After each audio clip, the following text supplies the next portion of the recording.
First of all, I would like to ask a question. Is there radical Islam? So the mere posing this question brings the possibility that there is no radical Islam, if I question. Well, in order to establish the idea that there is radical Islam, we have to assume that there is another kind of Islam, moderate Islam. So in order to check if there are two kinds of Islam, there should be two kinds of Qur'an, one radical and one moderate. Is there such a thing? No.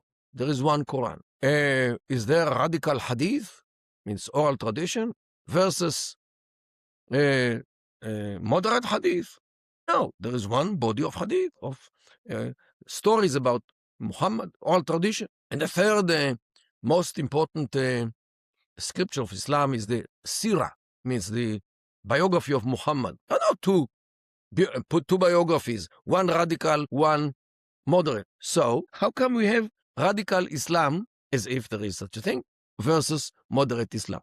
What happens is that the sources of Islam, if we take only these three sources, the Quran, the Hadith, and the Sirah, the Quran, the oral tradition, and the biography of Muhammad, these books actually contain everything, from the most radical ideas to the most moderate, from the most radical precedents as appear in the biography of Muhammad. And the biography of Muhammad is something which every Muslim should emulate, because he was the Ma'soom, he was the role model for every Muslim. So what he did is actually the role model for every Muslim.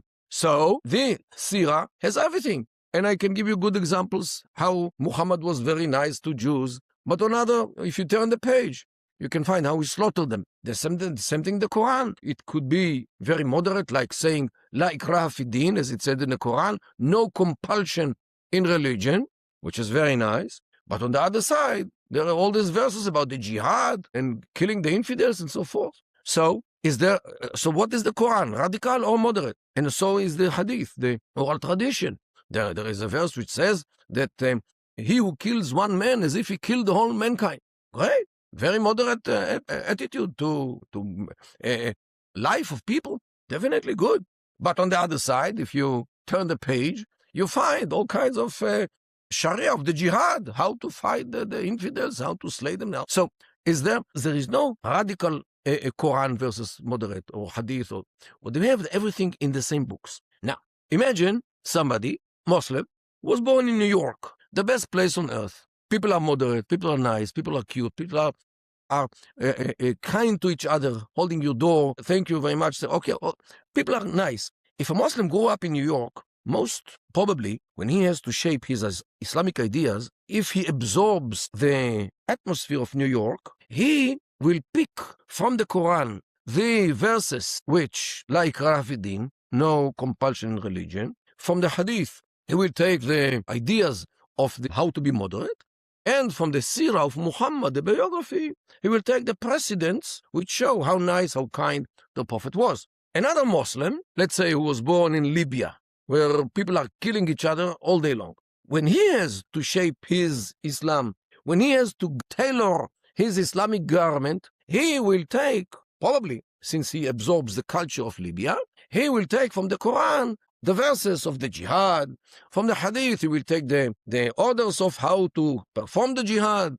And from the Sirah of Muhammad, the biography, he will take all these precedents which support his culture. Means, we don't have radical Islam versus moderate Islam. We have radical Muslims, people, versus moderate Muslims, people. And if those people group to organizations, so we have radical organizations which are made of radical people who took from the sources of Islam all the precedents, the verses and the orders how to be radical, and other organizations which I myself meet with in all kinds of places, like Muslims Facing Tomorrow in Toronto. Very moderate people. They wouldn't even kill a mosquito. For them, since they are moderate people, they take from the Quran, from the Hadith, and from the Sirah, all the verses, the ideas, and the precedents which support their culture, since they live in Toronto and internalized the atmosphere of Toronto, which is more or less like New York. Okay, so this is What I mean, there is no radical Islam, radical Muslims. Now, the question is, where are the Muslims? Where are they between most radical and most moderate? And we talk about a nation or a culture of 1.5 billion people. 1,500 millions, okay? Every one of them is somewhere between the poles, between the most radical and the most moderate. Places himself or his society, places him, his family, depends how he behaves, somewhere between the most radical and the most moderate. There are all kinds of research which say that 20%, 30% of Muslims could be defined as radical, while others like 80%, 75%, 85% could be defined or could be described as moderate. If it's 25% of Islam are radical, we are talking about something which is like 350 million people worldwide, okay? This is something which, even if 1% of them is radical, is a problem, because if from 1,500 millions, 1% is 15 million people. If only 15 million people are radical, as let's say the Islamic State or the Al-Qaeda or organizations like this, the world is in a big problem. And according to all kinds of research, the percentage of radical Muslims is way above 1%. I would like to show you a clip. Can we have the camera? Can we have this camera focusing on all the audience, sir? Can we have this camera focusing on all the audience? Because every now and then, every time we have a conference, every time we invite a speaker, they always can come with the same accusations. This speaker supports death penalty for homosexuals. This speaker supports death penalty for this crime, or that he is homophobic. They subjugate women, etc., etc., etc. It's the same old stuff coming all the time. And I always try to tell them that, look, it's not that speaker that we're inviting who has these extreme radical views, as you say. These are general views that every Muslim actually has. Every Muslim believes in these things. Just because they're not telling you about it, or just because they're not out there in the media, doesn't mean they don't believe in them. So I will ask you, everyone in the room, how many of you are normal Muslims? You're not extremists, you're not radical, just normal Sunni Muslims. Please raise your hands. Everybody, mashallah, subhanallah. Okay, take down your hands again. How many of you agree that men and women should sit separate? Please raise your hands. Everyone agree. Brothers and sisters. SubhanAllah. So it's not just these radical sheikhs then. Allahu Akbar. Next question. How many of you agree that the punishments described in the Qur'an and the Sunnah, whether it is death, whether it is stoning for adultery, whatever it is, if it is from Allah and His Messenger, that is the best punishment ever possible for humankind. And that is what we should apply in the world.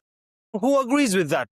Allahu Akbar. Are you all radical extremists? SubhanAllah. So all of you are saying that you are common Muslims. You all go to the different masajid Norway. Or are you like a specific sect, like the Islam net sect or anything like that? Are you like that? No. Are you like that? Please raise your hand if you're like this extreme Islam net sect or anything like that. No one. Allahu Akbar. How many of you just go to these normal masajids in Norway, the normal Sunni mosques? Please raise your hands. Allahu Akbar. So what's the politicians gonna say now? What's the media gonna say now? That we're all extremists? We're all radicals? We need to deport all of us from this country? Subhanallah. Allahu Akbar. Takbir! Takbir! Takbir! This actually exemplifies the problem, that what we call radical Muslims could be, according to his clip, regular people who go to regular mosques. Okay, so this is just to begin with the topic of tonight, radical Islam and its effects on antisemitism. We shouldn't look at radical Islam. We should look at Islam. Now we can see what Islam says about these things, and its contribution to a modern anti-Semitism. I think in the last time, which I was here, I spoke about the roots of the problems between Islam and Judaism.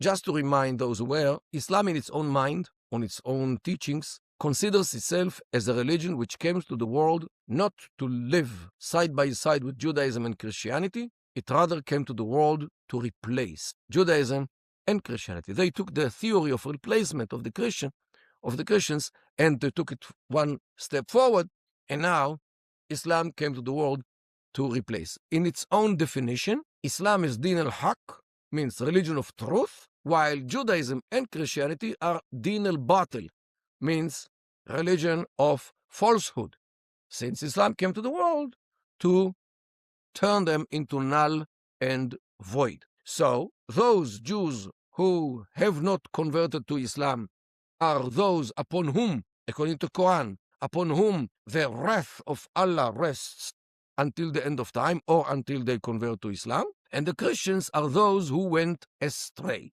And this is already in the first chapter of the Qur'an, which Muslims cite numerous times every day. So this is the main concept about Judaism and Christianity. However, Islam, not only this, is the best religion in the world, because in the Quran there is a verse which says, Kuntum khayra ummatin ukhrijat linas, means you Muslims are the best nation which came out to mankind.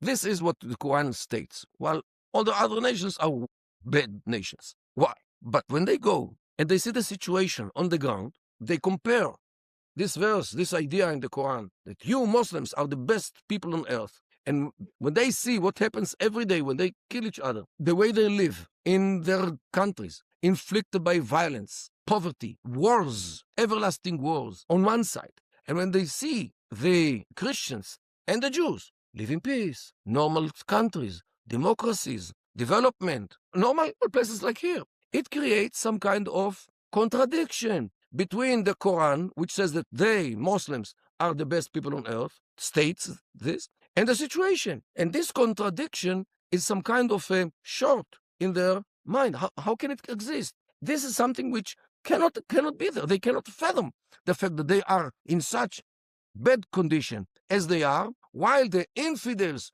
Jews and Christians, those who betrayed Muhammad, those who didn't want to convert to Islam, those who still hold to religions which are null and void, how come they are so successful and so nice, to a degree that so many Muslims want to emigrate to the good, nice, peaceful, progressive countries of the Christians and the Jews?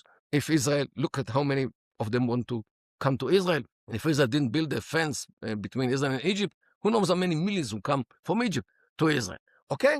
Although Israel is an apartheid state, as they say, racist, and of course, the state of Jews who did not accept the religion of Allah.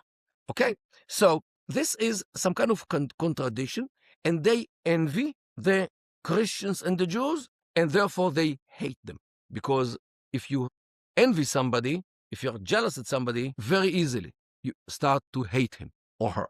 Okay? And this is one of the sources. Now they go to Europe, the immigration to Europe, which we see today, and what do they see? The Christians and the Jews. So what they do to the Christians is something which can be discussed in other places, like what they do to the girls in Sweden, or in what happened in Cologne. Okay, the way they look at the Christians, and especially the ladies or the girls, which are allowed for them, never mind. But the Jews here are the problem, because Jews are successful, Jews are immersed in the societies, Jews are prosperous, are the good lawyers and accountants and artists and doctors and whatever they are, and professors in universities, and this creates some kind of a contradiction. How come Jews are so successful when we have to wash dishes in restaurants or clean apartments or work as in those professions?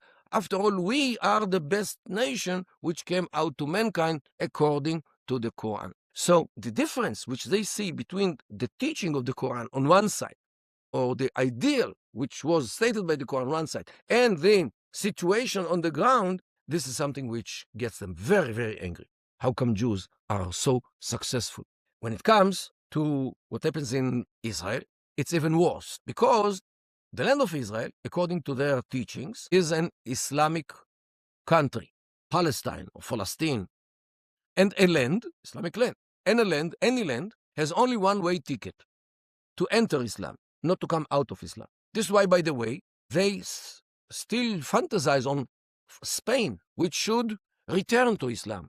because Islam was in Spain between the 8th century and the 15th century. Okay? So since it was taken by the Christians, this is against the rule of physics, or the rules of Islam, actually. So this is why Spain should return to Islam before anything else. So is Sicily, the island in the southern part of Italy, large parts of the Balkans, all the way up to Vienna, where they were defeated in 16. And of course, the land of Israel, as they call it, Palestine, definitely this is an Islamic country, Islamic land. Those Jews came and stole this land, and the Jews have absolutely whatsoever no right, right to take a land out of Muslims. So first of all, the land of Israel is stolen as they see it. Secondly, we Jews do not deserve to have a state. Why? Because we are not a nation. We are communities which belong to all the nations in the world. The American Jews are part of the American nation, who happen to be Jews like others who are Christians or Muslims or others. The Jews in Morocco are Moroccan Arabs who happen to be Jewish, just like other Moroccan Arabs who are Muslims. The same thing in Afghanistan, same thing in Yemen, Germany, Poland, like my parents, who are, according to the Islamic belief, Polish in their nationality, while being Jews from the religious point of view. Okay, they should remain in Poland, and Jews in America should remain in America. Jews in Yemen should remain in Yemen, and so forth. What the heck gave them the idea that they are one nation? They are not one nation. Do they look alike? Do they eat the same food? Do they dance to the same music? Forget it. So this is why the Jews are not a nation. This is why they do not deserve a state. And here they are coming and establish a state on an Islamic land, while their religion, which they claim that they have a right to a state because they are Jews, is anyway null and void. So Israel as a state has absolutely whatsoever no right to exist even on 1 square millimeter in Tel Aviv. Never mind the occupation of 1967. The real occupation was in 1948 when the state was established.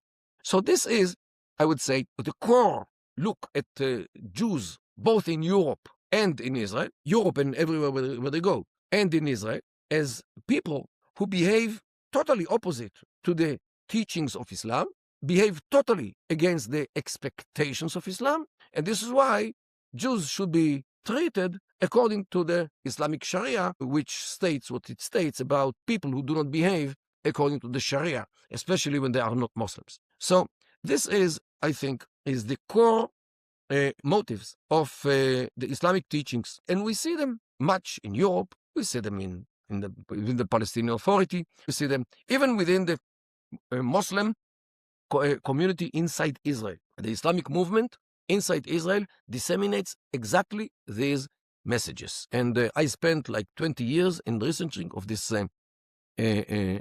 movement. Only recently, some parts of the movement were outlawed. Other parts were still accepted by the country because they deal with health clinics and schools and so forth. So the state doesn't want to close them all.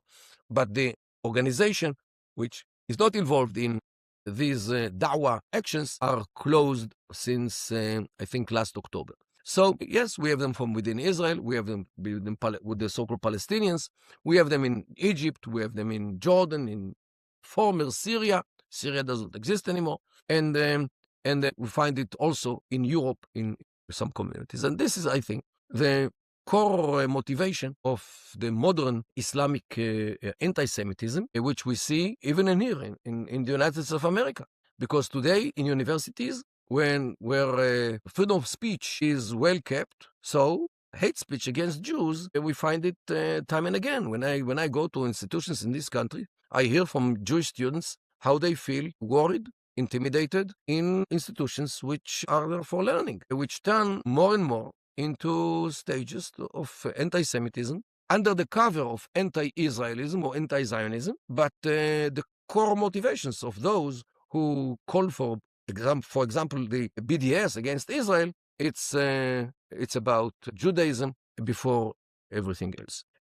Look, Charles talked about the Indians. In India, there are some 100 million Muslims. 100 million Muslims, more than Egypt, Tunisia, and Libya combined. These Muslims in India, in most cases, are very moderate people. When I go to media, I see them. They do nothing to anybody because the culture in India is acceptance. There are so many religions and sects in India that if they didn't live in peace with each other, India would be a mayhem. And India is not. The name of the game in India is live and let live. Don't step on anybody's toes. Let others be the others and mind your own business. So Muslims who live in India absorb this idea and they mind their own business. They don't interfere in others' business. So everybody can live with them and they live with everybody else. Of course, there are some radicals in India as well.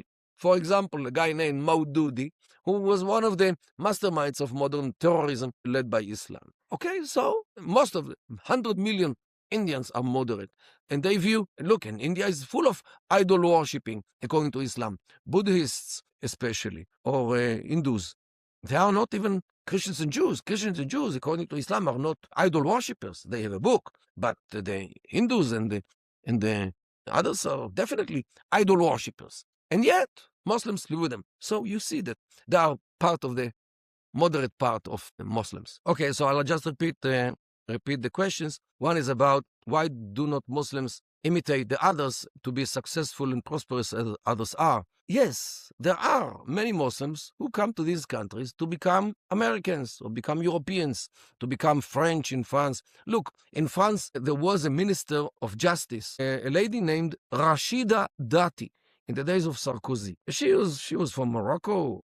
Her parents from Morocco. She was born Muslim, but she was as far as could be from Islam, because being an unmarried woman, in her 30s, as a minister, she was pregnant. But in France, you are not allowed to talk about anything besides this part of the human being. All the other parts are not of your business. So that's how it was. And she was not married. And ex-Muslim or Muslim, I don't know. I never asked what she is. But she was totally French, to a degree that she allowed herself being pregnant and appear in public without marriage. And many other Muslims who become Americans, French, and so forth, and nobody should have any issue with these people because they became people who are what they immigrated to. The problem is with those who emigrate to other countries, but they don't. First of all, they don't want to be part of the country, not to adopt the culture, not to become prosperous, but they want to perpetuate their Islam. Not only this, to take over the countries, as was found in this country, in the United States, the memorandum of the Muslim Brotherhood, which was caught, and you can find it on the net, the explanatory memorandum. Just Google this and you can read a magnificent document of 15 pages in Arabic and 15 pages in English, which is translated by the Minister of Justice here, and you can read it in English, how they plan to take America over, okay? So there are those who come to the West in order to become Americans, and there are those who come to here in order to take America over. So there are those on this. You know what happened to France? I have a friend, ex-Algerian, who lives in France, who told me that he's looking for a new place. France is not good anymore, like Quebec or something like this. I said, why? So he says those Algerians, where he came from, Algeria, those Algerians do not move from Algeria to France. They move Algeria to France. And this is what he meant. And this is why he, who ran away from Algeria in the beginning of the 80s, because he doesn't want to live in Algeria, now has to run away to find a new place because France reminds him too much of Algeria. Okay? Okay, about keeping the commandments which you ask, not only within Muslims, you can find it within Jews and I think others as well. Definitely, you're right. This why, by the way, why in Islam there is no secularism, because there was not a secular ideology which takes not keeping the religion as ideology. In Judaism, we developed it, the chiloniyut, or the secularism, which we have in Judaism. So you can be a Jew by your national affiliation, not by your religion. So if you are national Jewish, you don't have to observe the Jewish religion. So this is what we do. In Islam, it was not developed because you cannot be a Muslim and secular. You can keep more commandments or less or not at all. but yet you are a Muslim. And many Muslims drink wine and eat swines and do whatever they like and couldn't care less about Islam, but they would never declare themselves as people who left Islam. Because if they left Islam, their fate is to be slaughtered, because they are murtad. So they are Muslims, but I would say Muslims light. How do we quantify, you ask, radicals from moderates? I think that we have to look at this as some kind of a pyramid. Think about pyramid. The tip of the pyramid, the most prickly part, let's say they are the jihadists, so those who slaughter people, shoot people as they do. Beyond them, there is a layer, which is very high up in the pyramid, but yet not in the tip. Those who help them, factually. Beyond them, there are a wider layer, people who support them with money, with everything. Beyond them, there is another layer of those who sympathize with them. There are, beyond them, there are another bigger layer, those who understand them. Down is a wider, those who are indifferent about them. So this is, it's some kind of a continuum, which although small part are really those who will take the knife and slaughter Americans or Jews or whatever, but all the others are beneath them for understand and so forth. This is how a way how to, and I don't really know where to put the line. Those who support, those who sponsor, those who sympathize. I don't know where you put the line. How do I view the Hitler's role in paving the way? Look, once I was in some museum in Czech Republic, and there was a visitor book, and I looked for an empty page, and I turned some pages, and I saw a page in Arabic. So I read the Arabic, and what they said that Allah should curse Hitler because he started the job and he didn't finish it. Okay, so that's why Allah should curse him, because he didn't finish this. And these are visitors who came to see, Europe. So yes, Hitler definitely gave them the example what to do. And as you know, Hitler had a good friend, the Mufti Haj Jamil al-Husseini, who recruited some 30,000 Waffen-SS in 1945-4 in order to guard the bridges of the trains which took the Jews from Hungary to Auschwitz. So the partisans will not blow those bridges and will prevent taking the Jews to the gas chambers. So he was there in order to make sure that they arrive the gas chambers, lest they come to Palestine. This was the justification. They don't deny it.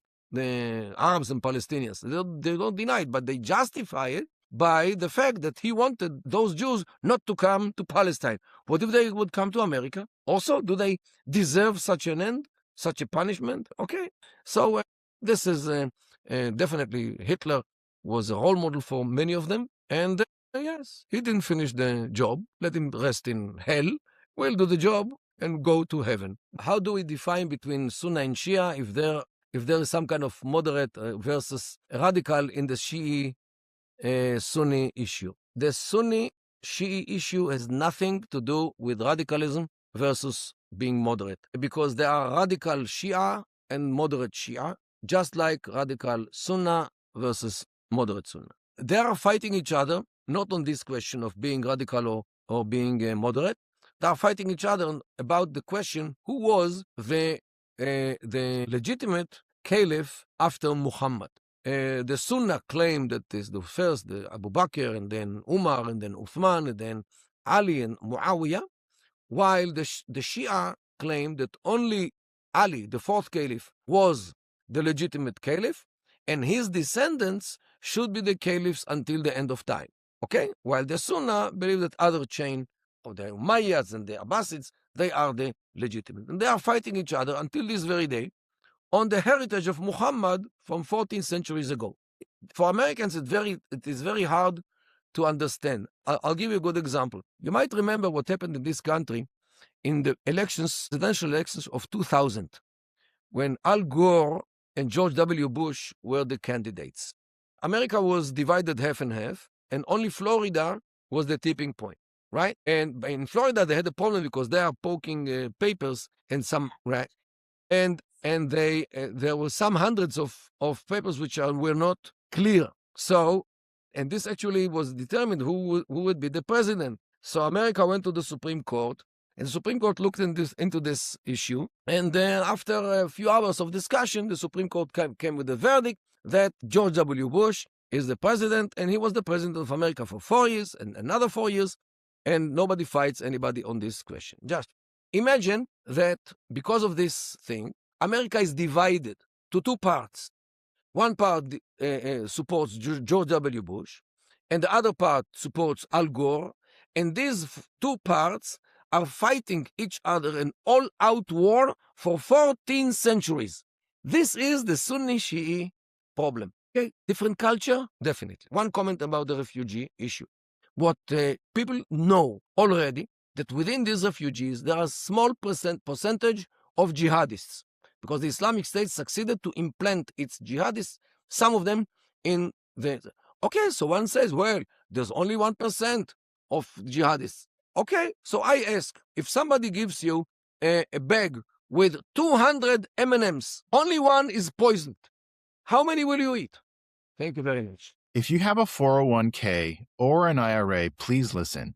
Gold is at record highs. What many people don't know is this. You can move part of your retirement money legally and without tax penalties into physical gold you actually own. Alpha Omega Gold helps you do this through a gold IRA. Your gold is real. It is stored safely. It is in your name. Learn more at ao.gold/stand. Alpha Omega Gold is our sponsor, and they proudly stand with Israel.